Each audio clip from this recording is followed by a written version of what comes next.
ظالموں کے ساتھ زندہ رہنا خود ایک ظلم ہے۔ اگر لوگ موت کو عقل سے اس کی واقعی شکل کے ساتھ تصور کرتے تو دنیا ویران ہو جاتی۔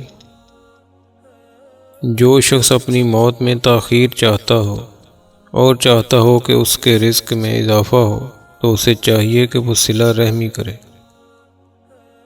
سب سے بڑا سخی وہ انسان ہے جو کسی ایسے کو عطا کرے جس سے کسی قسم کی توقع نہ ہو۔ ذلت کی زندگی سے عزت کی موت کہیں بہتر ہے۔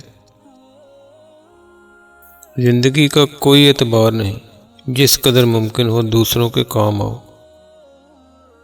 اگر دنیا میں انقلاب لانا چاہتے ہو تو تقذیب نفس کا آغاز خود سے کرو، دنیا خود بدل جائے گی۔ نیک لوگ اپنے انجام سے خوف زدہ نہیں ہوتے۔ ظلم کے خلاف جتنی دیر سے اٹھو گے اتنی ہی قربانیاں دینی پڑیں گی۔ جو تمہیں دوست رکھتا ہے وہ برائی سے روکے گا، اور جو تمہیں دشمن رکھے گا وہ تمہیں برائی پر ابھارے گا۔